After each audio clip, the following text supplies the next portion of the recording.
Welcome to Happy Times and Places, which is a positively inclined Doctor Who episode commentary podcast in which I, Toby Hadoke, ask a friend to choose their favourite things about each episode of a Doctor Who story. I have to watch and commentate along and see if I can guess what those favourite things are. Hi Toby, thanks for having me on to talk about why I like the Celestial Toymaker. Well, tempus fugit, but some things never change as time flies. As I record this, we are hurtling towards the 60th anniversary of Doctor Who. What? Think you iTunes listeners? Hang on, it's whenever it is. What, February? I don't know. I can't work it out. February, March. The 60th anniversary was months ago. That's because if you are a non-patron, you have to wait so that these things are not hot off the press. Whereas if you are a resident of Patronville, you'll probably be listening to this literally minutes after I shut my mouth. But the reason I invoked the ever-moving and yet static, the ever-moving nature of time and the static nature of some truths about us all is that as we head towards the 60th anniversary of Doctor Who, the Whoniverse is now in full on, or rights and existing, actually existing, the existence of episodes permitting. Everything is on, the history of Doctor Who is on BBC iPlayer for everyone to enjoy. And in fact, some friends of mine, regulars at my comedy club, who've not really seen the old days of Doctor Who, texted me excitedly to tell me they were watching the first episode of Doctor Who and it wasn't half bad. And then we realised they were actually watching the first episode of the Daleks. Yes, it's interesting that people are non-Who fans are sort of delving back and having a look, but unaware that the way that the Daleks starts is not actually the way that Doctor Who starts. Could have done with a preview set in Barnes Common to eradicate any problems caused by the current, and I'm optimistic, I'm being optimistic, non-appearance of the very first Doctor Who story on the Whoniverse on BBC iPlayer. But the reason I mention it, not to get into that brouhaha, this is a zone of cheerfulness, is that I've just been rather grumpy because I set myself up to watch the final episode of The Celestial Toymaker. And of course, it is one of the few Doctor Who episodes, as I record this, not available online. So at the touch of a button, I could have just grabbed my remote and gone, here we go. But instead, I've had to plug in the... I have a very shambolic system here. It's wires and bits and bobs balanced one on top of the other. It's not a pretty sight.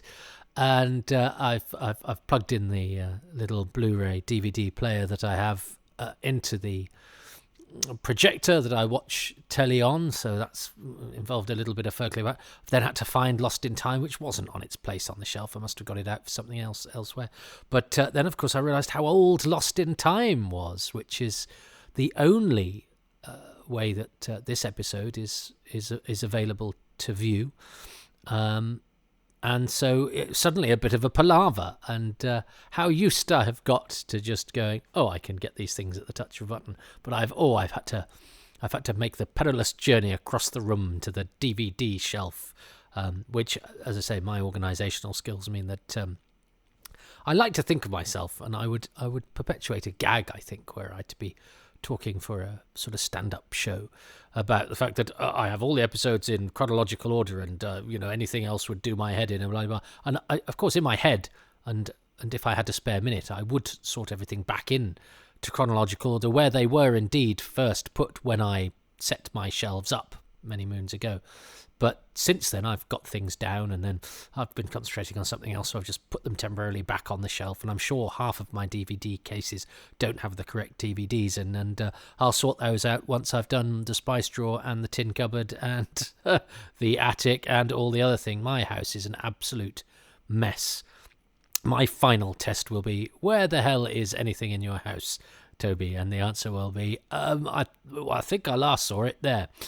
Anyway, enough of such fascinating insights into my incompetence and the reason I'm always slightly stressed out, because I'm getting to anything in this house is never particularly straightforward. And what adds to the frustration is that I know that I'm largely the person who is to blame for that. So anyway, but then again, people do move stuff as well. But let's not get into that. So listen, and we're going to watch a story where actually somebody moves things that they shouldn't, and that's the Celestial Toymaker, who hurries along the trilogic game in a rather unsporting fashion. But for the first time ever in this set of commentaries, we have proper moving pictures. We have the last existing orphaned episode of William Hartnell. So of course the 10th Planet has the opposite problem, is that we've got episodes 1 to 3, we don't have episode 4. With Celestial Toymaker we have episode 4, we don't have episodes 1 to 3. I remember when this was missing, but it was back by the time I was collecting orphaned episodes of Doctor Who. So let's see what it's like when things start to move. It's the final test. The Celestial Toymaker. In 3, 2, 1. So here we go. I mean, yes, I remember this was missing when I and in fact I think I found out about its existence retrospect. I think I'd worked out that one of the episodes of Celestial Toymaker was back from a list somewhere that didn't necessarily specify. Maybe it was a list of episode titles rather than, but certainly in my Doctor Who celebration, it was the Celestial Toymaker, none. But then I found I borrowed a load of Doctor Who magazines off a chap, and eventually found the issue which said that episode 4 had returned, which it therefore had it had been back for probably a year, 2 years or something. So I found out after the event, but still exciting to discover an episode you thought missing was back. So here we are. We see. I mean, the sets are quite simple. I do love the dinky robots. I do have one of those. Not a Doctor Who one. You can get them as presents. My son got me one for Christmas one year, and it says emphatically, "This is not a toy. It is for ornamental purposes only. These aren't for fun. Therefore, you can look at them, but you can't play. If you play, you've ruined what they're for. These are for grown-ups. Don't be a child." Peter Stevens is great, isn't he? And there is on one of the audios recorded off air of this, the closing titles. They do actually have the disclaimer saying, we've got to point out that any similarities between Cyril and Billy Bunter are entirely coincidental. I love the way he does this. It's charming, and you'll be killed. He's brilliant. I mean, I already think he's going to be the best thing about this episode. I mean, Michael Gough looks great, and he's working his socks off because he's on his own. I wonder how Michael Gough felt about that. You'll just be talking, you'll just be chatting, Michael. But the invisible hand effect is very good. And the trilogic game is, it's pretty simple how, what the rules are of it is you've got to, I suppose, work out and plan ahead, and there we go. But it's a good job the Toymaker's saying stuff, actually, because I suspect it's not the most exciting of spectator sports. He's got brilliant face, hasn't he, Michael Gough? A really evil smile and brilliant arched eyebrows. Stephen, and I see that's quite spooky, seeing the names of the regulars ready to be turned into toys. That's a nice aerial shot, actually. It's probably a Mole Richardson crane, is it? I will have a piece of paper somewhere which will say which cameras we use. Oh no, I won't, because there's no production file for this. In fact, there's no production file for a few of the Inner Sloyd ones. I do like the stripes and spots of Stephen and Dodo. they say you shouldn't have stripes and spots, but together. But they're not, unless they were planning on canoodling, where they would definitely clash. They're fine. Yes, he is too good to be true, Stephen. So, I mean, again, the whole thing about the cheating to me slightly renders the whole game playing redundant. If the Toymaker is somebody who revels in games, why do his minions cheat? Because otherwise, why? I suppose again you could say, well, it's the it's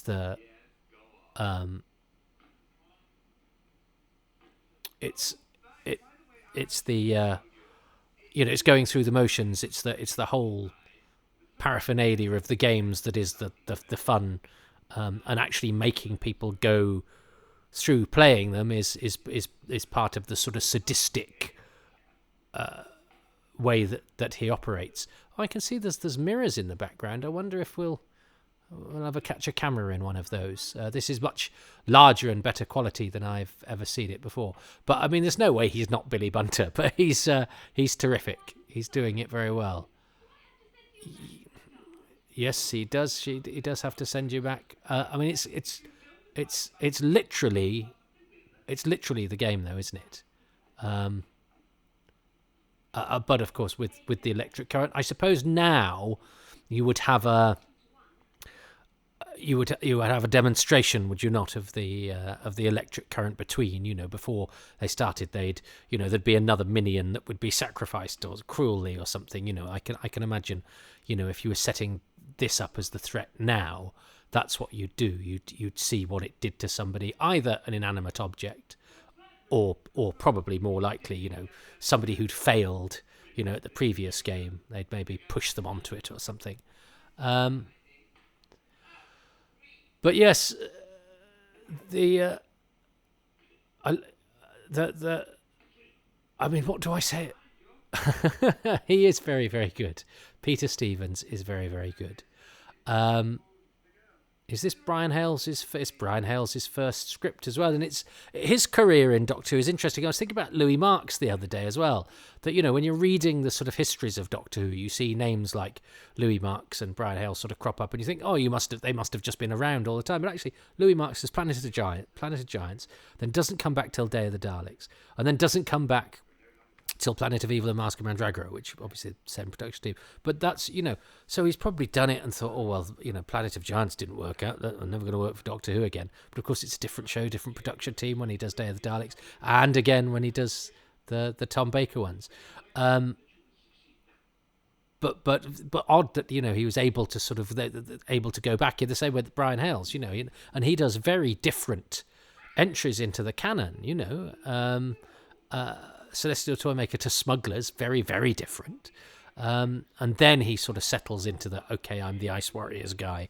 And if that's what you do and it's successful, stick with it. Although, again, I mean, he had Seeds of Death completely rewritten by Terence Dix, having had this completely rewritten by Jerry Davis. But Terence always said he was a perfectly amiable chap who didn't mind, It's like, all right, fella. That's a very good effect. I mean, it's simple by today's standards, but it adds to the, otherworldly nature of the Toymaker, and it's needed to emphasise the fact that you can't just not play the game. You can cheat, but you can't not play the game. According to the rules, it's not quite true, though, is it, Toymaker? But so again, it means that he could if he wanted to. What's to stop him if they do win? Actually, stopping them from winning. That's never quite answered satisfactorily. But again, I suppose, if he's a villain, why do we have to worry that he'll do it properly? But yeah, it's not quite consistent enough for me. But the one of the few mentions of a backside in Doctor Who, in the Celestial Toymaker. It's tricky. I know I'm struggling with this one to say anything, and I've actually said more about the episodes we can't see. But that's because, I mean, once we can see it in action, I'm not imagining what scenes might have been like, and what the scenes are like is sort of fairly straightforward. Now, Bill Sellers was an exemplar of television later, producer of All Creatures Great and Small, and somebody who had a fantastic career and a very interesting life. I mean, I don't know if you've read Richard Marson's book about John Nathan Turner, because Bill Sellers knew John Nathan Turner quite well, and Bill Sellers was married to June Bland at this time, June Bland, Berger from Earthshock, and Elizabeth Rowlinson from Battlefield. But then he sort of transformed overnight, from a bald, quite sober man to, apparently this is the story, I think I'm saying correctly, to a man who turned up at the BBC in flowery shirts and a toupee and was suddenly very camp. And he did actually, he went to live in I think Spain or somewhere like that with Douglas, his partner, about whom he was very sad when I interviewed Bill, and it was quite awkward for me. He showed me a picture and sort of broke down a little bit at the end of our session together, and I didn't quite know what to do or say, but I hope I didn't do or say anything bad. I just sort of listened and commiserated, but it sort of came out of nowhere and was one of those moments I didn't expect. June, on the other hand, was very stoical and good fun, and sort of said, "Yeah, I've had my ex-husband back. We've got married again," and he lived in a little annex, and she's great, and I really enjoyed her company. She was good fun, and I think she'd taken him back in, and was looking after him in his in his final years, and he sadly he passed away eventually, and I did his obit for the Guardian, but I was very pleased to get to interview him, but he didn't remember much about Doctor Who, which is because it is such an interesting and fascinating story. It would have been nice to get some insight from him, but he didn't really remember the details. And Dodo. I mean, poor Jackie Lane. I mean, this is one of the stupidest thing a Doctor Who companion has ever done. I mean, it's 4 episodes in, Dodo, but Jackie Lane gets a lot of stick, but what the heck is she supposed to do with that? Oh, and Peter Stevens mucked up his lines there as well. But I remember when I watched this episode. Oh, he's so brilliant. I love the way he does all his Rafamis and Yarus and all of that. But of course, he's forgotten that he's sabotaged his own game, and that's pretty grim. I like the smouldering corpse of Cyril the Dull. But there, I think, goes the best thing about the episode, which is Peter Stevens, who gives a magnificent performance as a sort of malignant Billy Bunter. And I think Peter Purvis's slippy slidey acting on that is very, very good. I don't know if he's helped that there is a bit of something there, but he does that well. He sells the illusion very well. But yes, I remember. Yeah, we even have to play the game to the end now. Thank God they actually just roll the dice correctly.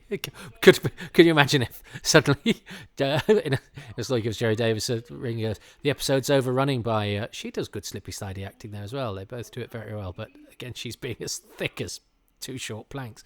But yeah, and as Jerry Davis said, the episode's actually underrunning by 3 minutes, and so just have Dodo going, "Oh, I've thrown a 3, go back 2," and it's just has them keep rolling the dice for 3 or 4 minutes. I think everyone would have killed themselves. I've had a couple of interesting notes on the Patreon page about this. The last episode, Celestial Toymaker 3, was the last episode to get 9 million viewers until Ambassadors of Death episode 4, James Curray Smith tells me, which is fascinating. And Jim and Alan Barnes did some, Alan Barnes particularly, I believe, did some looking into the provenance of Sergeant Rugg and Mrs. Wiggs, and Jerry Davis had said they were characters from Panto or something, but they found no trace of them. So their conclusion, and they are scholastic gentlemen, are that those characters did not actually exist anywhere, and Jerry Davis just made them up. And David Gillespie Pratt has gone onto YouTube and added the "Are You Being Served" theme to the Trilogic game, and it fits like a glove. I hope now he finds shots of everybody looking to camera and waving and does a "You Have Been Watching" to the music, closing music of "Are You Being Served."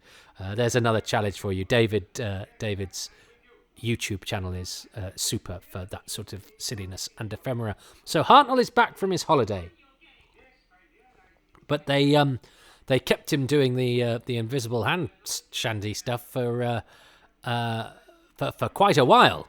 So Albert Ward still gives his Hartnell hand.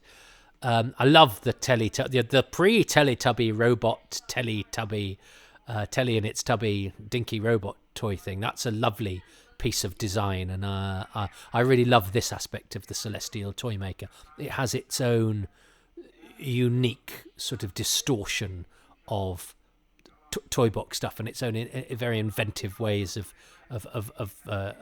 communicating with the Toymaker, whether he's sort of superimposed in, like when he blocked Stephen from finishing the game early, or here he is on the via cybernetic Tinky Winky. But Hartnell seems in pretty good control.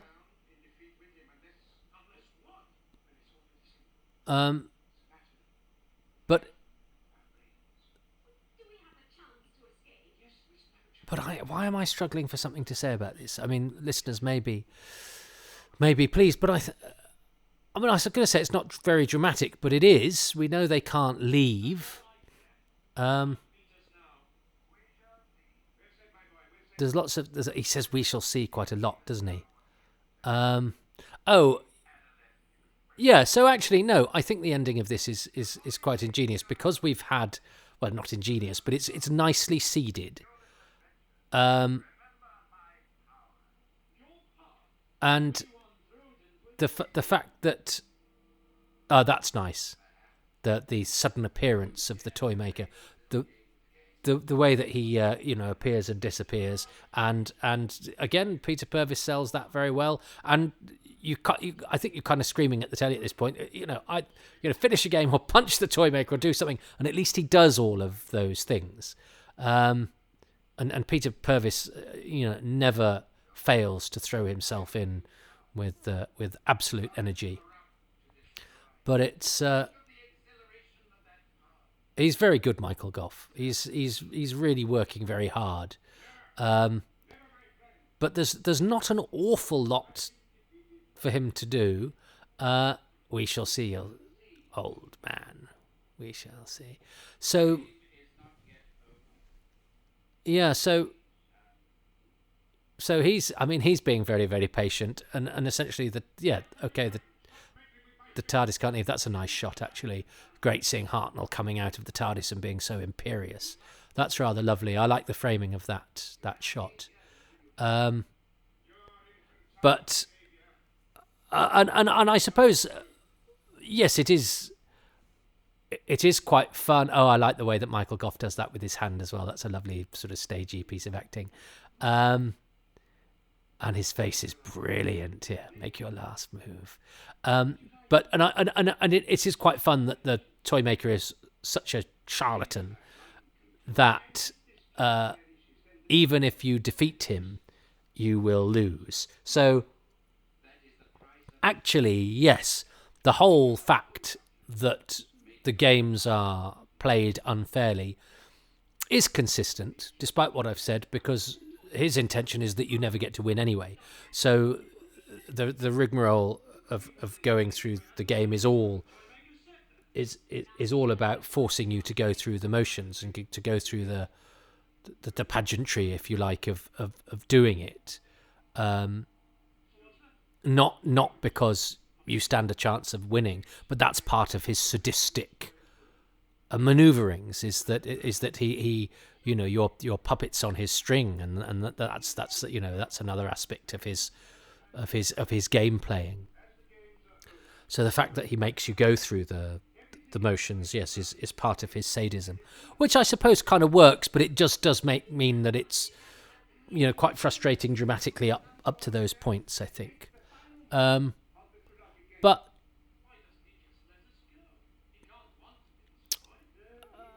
it's a nice dilemma, this, at the end, and the way that Hartnell, the Doctor, solves it is ingenious, because we've had it set up before, and that's made a virtue of the fact that the lead actor isn't there, so he's the hand is dithering, and the Toymaker makes him hurry up the game by speeding up the moves,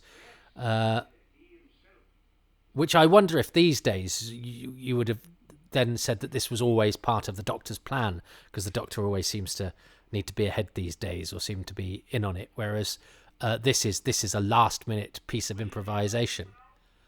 Now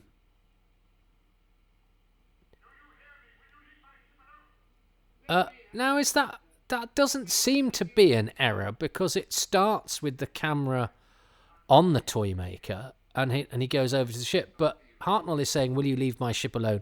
before he touches it. But of course, I suppose the ship is kept there by psychic force. So yeah, okay, will you leave my ship alone? But then why does he go over and touch it? It seems it's...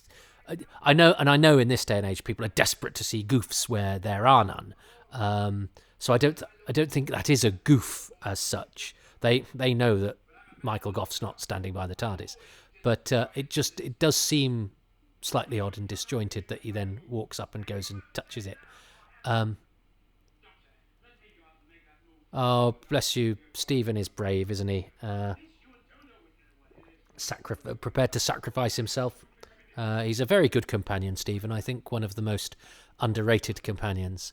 Purvis carries so much of the drama. He's always, make sure that the stakes are high, even if he just has to say his lines through gritted teeth.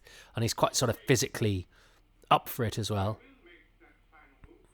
And this is lovely, because the Doctor gets to defeat the enemy by using his wits, using his brain, which is, what the show should all be about. And I like the fact that the first go he has, because he doesn't put on the Toymaker's voice, doesn't quite work, because it's a great smile, that, from Gough. But then he has to impersonate him, which actually people sometimes talk about, in Ambassadors of Death, when he can make the tape vanish, and various other things the Doctor can do sometimes. Does anybody ever much talk about the fact that he's a master impressionist? Is that...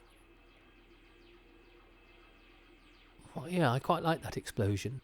Although it's rather simply done, isn't it? But was the first one, was there bits of toy in that, or was I imagining that? But yeah, very good. It's the way the Doctor defeats the Toymaker is witty and smart, and it's nice that Hartnell gets that moment of valor and intelligence after he's been largely absent from the story. So how have I probably haven't. I probably like this story more this time round. Although I am happy to admit I haven't had this much to say about this episode, because there's not much beyond what there is, but it's fascinating, isn't it, that they set the Toymaker up as somebody who will return. A lot of times, Doctor Who one-off villains, even the Daleks in their first one, you're defeated and you don't expect to see them again. But this one has set up its enemy as one that will potentially return, and then he did in the Nightmare Fair, except that got cancelled, and you thought, oh well, that was a chance, and it would have been interesting to see Gough playing him again. Although on the strength of Arc of Infinity, his acting in the studio is very different to acting on film. And of course, the next episode caption has been removed, so they've had to do some clever surgery to it there. I'm sure they could do that better now because they've used a freeze frame there, but I'm sure AI and frames and this, that, and the other could probably make that a little bit smoother. That's not to criticise what is there, but I think by today's standards, that would be found wanting, or could at least be improved. So there we go, the only Doctor Who episode in existence with Bill Sellers' name on it. Bless lovely Bill. Was I talking about something then? I think I probably was. Oh yeah, and now as I record this in 3 weeks' time, well, 4 weeks' time, 4 weeks' time really, I will see the Celestial Toymaker return. Finally, after that setup, that line that just went, we can never really defeat him, he'll be there forever, begging for his return, which was tried and then failed. And then it's all obviously happened on Big Finish and things like that. But the idea that this villain from a largely missing story from 1966 would finally come back, well, they did set up the possibility. I suspect they didn't anticipate it might happen 57 years later, but that's part of the great majesty of this show that we all love so. So I'm sorry I wasn't at my best there, but I don't think it's just because I'm tired, which I am. I think it's because I think I said all, and I think I might have repeated myself a couple of times as well, because obviously I've done this. I've not done this in a straight through, as I do with some. So I think some of that stuff I said about Bill Sellers may have been repetitive from what I said before. Anyway, I've got to choose my favourite thing about episode 4 and my favourite thing about the whole thing. Well, it's a struggle, this story for me, because I think it is. I do think it is a squandered opportunity. I do think the story. Now, it's not its fault. I imagined it to be something that it wasn't, in the same way that it's not, the Sea Devil's fault. It doesn't have the scene with Trenchard's safety catch on it, or it's not the Silurians' fault that the Tyrannosaurus Rex doesn't look like the picture in the Target book. We all conjured images in our heads, or had things that helped us to conjure images in our head, which were, where the reality works contrary to our imaginations. And I'd imagine the Celestial Toymaker to be this nightmarish vision of a child's nursery. And sometimes it is, I fear, a little too literal for its own good. Sometimes I fear it is a little too whimsical to be as menacing as it would like to be.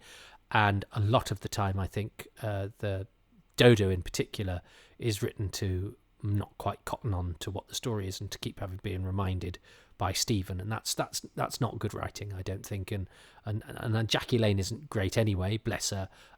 But I don't think Billy Piper could have done an awful lot with keep having to go, oh, isn't this marvellous? You can imagine Eccleston and Piper on a, oh, Doctor, isn't this marvellous? Oh, God, Rose, it's rubbish. How many times do I have to tell you? Right, anyway, so thing for me will be Peter Stevens as Billy Bunter, or not as Cyril, because I think he has that wonderful odious quality. He plays to the duplicitous nature of the character, and he's fun, and Yabu sucks, and is absolutely reveling in the bunterness, but then he turns on a sixpence and is snarling and threatening and malignant and malicious, and it's a great performance, and it's a wonderfully Doctor Who-y, sort of slightly abstracty, strange mixture of funny and menacing. It's perfect, and he's great. So Peter Stevens as Cyril is my favourite thing for episode 4. And I think my bonus thing, my thing for the whole thing, will be the music, which I've mentioned before, which I think is like it's been played out of a toy box, and that percussive element I think augments the visuals very well, and occasionally, is quite atmospheric and oppressive, and I think it could have gone a little bit further perhaps, but I think its approach to the story is the correct one, and it's very different to a lot of Dudley Simpson stuff that we're used to as well. So I think time, looking back on it, time is kind to it as well. I think that's what I'm going to go for my 2. Let's see what Kieran Highman says. And the fourth thing I like about the story is the rhymes. I just like the rhymes. Ever since reading them in Doctor Who The Legend in 2003, I've had "Hand the key to fit the door that leads out on the dancing floor, then escape the rhythmic beat or you'll forever tap your feet" just stuck in my head. Not to mention 4 legs, no feet, of arms no lack, carries no burden on its back, 6 deadly sisters, 7 for a choice, call the servants without voice. It's all in there, possibly just wasting space, but I think there's not enough sinister nursery rhymes in Doctor Who these days. Yeah, fair enough. I was never going to get that because there actually isn't one in this episode, but Kieran, I think, as you'll have noticed, has gone for sort of 4 general things, and that's fine. It's probably I didn't explain it clearly enough, because when I was first sending out the instructions for this, I why use one word when I could use 15? And also, it doesn't really matter, and and I like the fact that everyone takes it as their own way of doing it. And I also adore the fact that Kieran's summation is that there's not enough nursery rhymes in Doctor Who, and I think he's probably quite right. And what did he say? I just wanted to remind myself of what he said at the end of thing 3, because I really appreciated it last week and then didn't comment upon it. Does he say it's quite a resilient story? What does he say? Yeah, he admires the story's resilience. I think that's a really lovely way of looking at a Doctor Who story, even one that isn't successful, and it isn't to my eyes, and it is to his and other people's, and that's great. And as I say, I think I've preferred it this time round. I've gone into it with with a pure heart, and I think there is a lot to recommend it, but I think often more in terms of concept than execution. And largely execution of in terms of the scripting. I think the script is possibly the weakest element of it, which is a shame because the design has on occasion risen to it. The concepts are what are so amazing and brilliant, and then the actors who've had to play a number of characters, they're all working, I think, harder than the script, which, seeing as the base elements, the ingredients of it, the inspiration, is something that could be so different and so exciting and abstract and strange, and actually isn't, and is often these sort of comedic, slightly tedious set pieces. Is a shame. But we don't know, because they could have been executed brilliantly. But again, I don't think there's not an awful lot in Bill Sellers' visuals in episode 6 that lead me to think that they would the macabre would be being accentuated. But I could be wrong, because I do think the first 3 episodes also feel slightly different from the 4th, and it's not just that the 4th exists; it's because it has those those pairings of nemesis and the way that those games are played, and this does feel like a sort of coda rather than a continuation of the first 4. But I do like Kieran's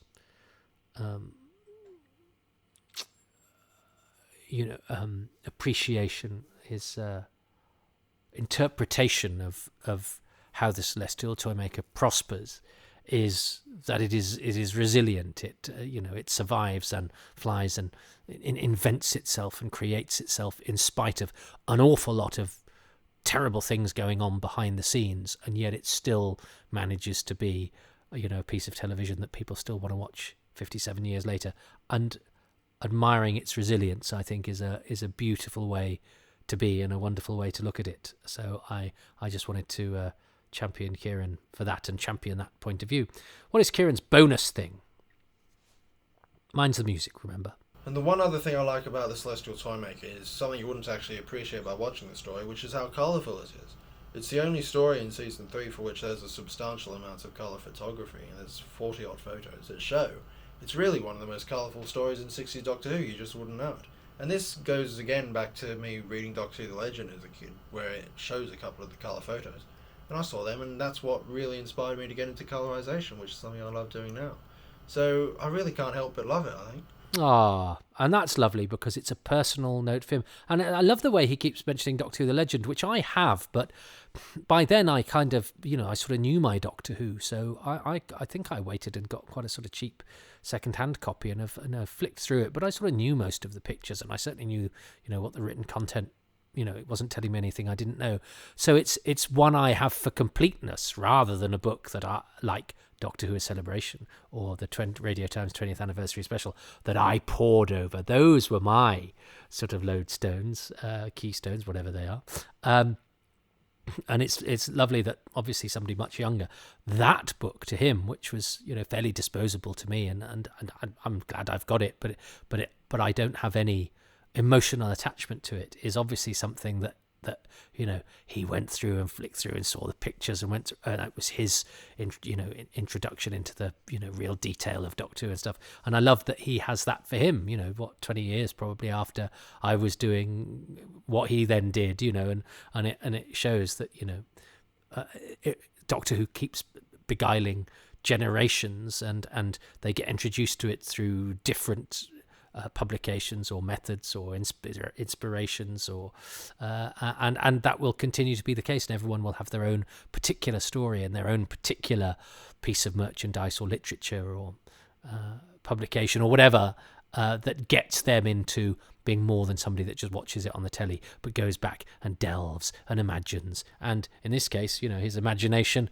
has made him get into colorization, and as I record this, the fruits of Kieran's colorization labour will be on national television on BBC4. The new edit and colorization of The Daleks, the 1963-64 story, so a couple of years before this, has been coloured by this fella you just heard talking, who I can see in front of me in a sort of aping of the Celestial Toymaker's costume, with Stephen's stripy shirt underneath and a picture of Michael Gough on his wall and a Cyberman with a scarf on in the foreground, and Kieran looking very sort of relaxed and content in his enjoyment of Doctor Who, which he wears very lightly and charmingly, and yet also without any self-consciousness about sort of dressing up and being surrounded by the paraphernalia, and it all fits him like a glove. And I don't mean necessarily in terms of the tailoring. I mean in terms of the relaxed vibe that he has in his pure, undemonstrative enjoyment of Doctor Who, which the demonstrative aspect comes in his ability to turn that fascination he had with colour, which is a great choice, which of course I would have never thought of doing, and those photographs are beautiful, and there's some wonderful ones, which was another reason I was sort of surprised it was missing, because it seemed so alive because we had colour photos, and he's turned that into actually something that has then fed back into the programme itself, and he's a proper part of broadcast Doctor Who, which is to his great credit and to Doctor Who's great credit. And I love that story. I love Kieran's story. And I love the fact that it's all sort of very timely. I started this by, apologising to non-patrons. I try not to, make the distinction during the actual broadcasts, because that's not, these are programmes about the episodes and the commentary. It's not really about when you get them, and it shouldn't be, But I suppose, I am currently in the thick of the 60th, and it seems remiss not to mention the fact that Kieran is a part of that. But I don't think I particularly chose the Celestial Toymaker to be done now because the character is returning very soon. I've been sitting on this recording for a couple of years because I got a flurry, when I first started doing these. But the way that it was scheduled, it seems to have been that this is how it's turned out. Unless I brought it forward, I mean, I may have said something completely different in episode 1, which was I only recorded it a couple of weeks ago, but it just goes to show how addled I'm getting in my old age. But I think, anyway, it all has come together, and I didn't know Kieran was going to end on that note and talk about his own colorizations, which when he recorded this, he didn't know he was doing the Daleks and that would be on television 4 days after I recorded this commentary. But sometimes these things work out like that, and that's the joy of delving into emptying the toy box and seeing what pleasures fall out. And it was a pleasure to do that. As I say, I was a bit lost for words during this episode. It was a tricky one to commentate through, but I think the Celestial Toymaker is a bold concept and the sort of thing that Doctor Who should have perhaps attempted more. So I'm very grateful that it exists as an example of what ambitions the show could have in terms of the story it tried to tell. I'm just sorry that it fell sort of between the gap of Wiles and Tosh, who would have, I think, really gone for the abstract and strange nature of the original concept, and Innes Lloyd and Jerry Davis, who are a bit more sort of prosaic and straightforward. And I think they were perhaps the wrong guys to be making it. And that's a shame, because it means it sort of emerges slightly mangled, but it has enough within it to be a shining example of the ambition that the show can have and the possibilities that the show could exhibit. And I certainly hope I've done a better job with this than I thought I might, because I remember doing Running Through Corridors getting desperately cross with it. Well, and that's a credit to Loose Cannon as well, who did the reconstruction that I saw this time around, which used a lot of those beautiful colour photos, although they were in black and white in what I saw because I was watching it in black and white. But nonetheless, they did a really lovely job in making the story come alive, and we're so lucky to have some of those beautiful photos, because there are a lot and they are gorgeous. And isn't it extraordinary that they go to the trouble to take all those brilliant images of something that they would then throw in the bin? But aren't we lucky that at least those images survive?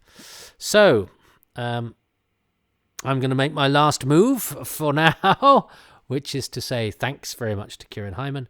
Thanks to you for listening. And that was my final test with the Celestial Toymaker commentary. And let's see what stories are to come next time I delve into the toy box of Happy Times and Places. In the meantime, I should have quit about 3 sentences ago, where I thought I came to a lovely end point, and I just chanced my arm to make it go further, and it was a paragraph, a verbal paragraph of diminishing returns. Perhaps the idea I had was better than the execution. Ta-ta.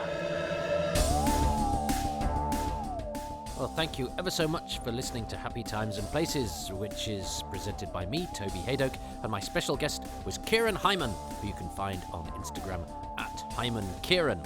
I'm grateful to him and to the patrons who make these podcasts possible, and they include Tim Arding, Nigel Bromley, Paul Cook, Richard Chalk, Grant Davidson, John Deere, Chris Dunford-Kelk, Paul Dunn, Jason Gorman, Siobhan Galichon, Chris Hyman, Ian Key, Joe Llewellyn, Ian K. McLachlan, Philip Marsh, Nathan Martin, Roland Moore, Rick Moran, Kevin Murdoch, Graham Knott, Adam Parker, Barry Platt, Risto Mattisarillo, Frank Shales, Andrew and Lisa, Catherine Armitage, John Arnold, Kevin Ashelford, Luke Adkins, James Bell, David Bickley, Will Brooks, Gary Byrne, Robin Bland, Robbie C., Alex Kapajoglu, Paul Carnahan, Paul Cannington, Andy Case and John Curley. The music is by Dave Gates and the artwork is by Dylan Patterson. And if you too would like your name in lights, or, my voice, then go to patreon.com/Toby Hadoke, because one of the perks of being a patron is to get your name read out on the credits. Tiers start from as little as £3 a month, and you can get 10% off any tier if you sign up for a year in one go. And what does being a patron get you? It gets you bonus material. It gets you early releases. It gets you monthly AMAs. It gets you 3 releases a week, plus bonus on a Tuesday, pictures of my dog, which people seem to like quite a lot. Well, he's a very cute dog. And there's also, chances to interact, and people leave messages and chat to each other. It's nice. It's a sort of haven for sort of wry and slightly pedantic enjoyment of Doctor Who. And it's patreon.com/Toby Hadoke for as little as £3 a month. If you can't or don't want to do that, but still would like to occasionally financially support these outpourings, then you can go to kofi.com/Toby Hadoke and pay what you want whenever you want, so long as you pretend it's a cup of coffee. It apparently keeps it sort of civilized if we do it that way. Let's pretend it's a beverage rather than cold hard cash for, I was going to say art. It's not for a man talking. So you're putting your money where my mouth is, and I'm grateful because I'm an independent creative, and this is how we do things these days. So Ko-fi is another model where you can support the output of people whose entertainment value you think has monetary worth. Look, anyway, it's not about whether you think that at all. It's whether you can afford so to do, and I know a lot of people can't, and that much internet contact is free, and rightly so. It's democratic. That way you can choose, and if it is beyond your means or your means are directed elsewhere, well, I'll tell you what costs you nothing. That's going to iTunes and giving these a 5-star rating and a review, and following and liking and subscribing everywhere that is humanly possible. All the sort of cyberspace places, if you can give it thumbs up and maximum number of stars, that just really helps more people know about these. And if you like them, then they might like them too. And the more people that like them, the more worthwhile it is spending days doing this sort of thing. And who knows, you might like me trying to be funny while not talking about Doctor Who, and that's when I do my stand-up comedy. That is my main living, really, and I am the regular MC at Excess Monarchy Comedy Club in Manchester every Tuesday night. I also have a monthly gig called Testing, last Sunday of every month, where very well-known comics, people like Sarah Millican and Gary Delaney and Justin Moorhouse and Josh Jones and Phil Ellis have all done it. Try out their new material so you see it being formed in front of your eyes, and sometimes perhaps hastily abandoned.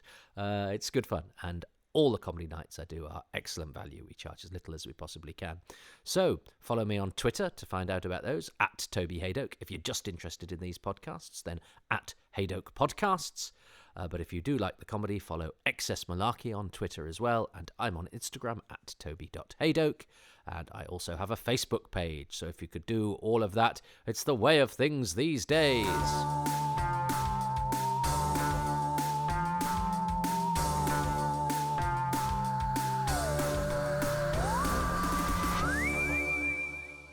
And there we have it. Well, I can't do too much of a post-credits thing. I should just do the thing that they did on the credits of episode 4 of the Celestial Toymaker, shouldn't I? And go, just to let you know that Cyril, any resemblance between Cyril and Billy Bunter is entirely coincidental. Anyway, I hope you're well wherever you are, but I've run out of inspiration. I mean, I'm not. This bit's not supposed to be a bit anyway. I've just started doing, didn't I, a pithy sentence at the end of the odd one, and they turned into rather unsatisfactory, slightly wayward monologues. But that's not even going to be that. This is the post credits sequence that just runs out of steam.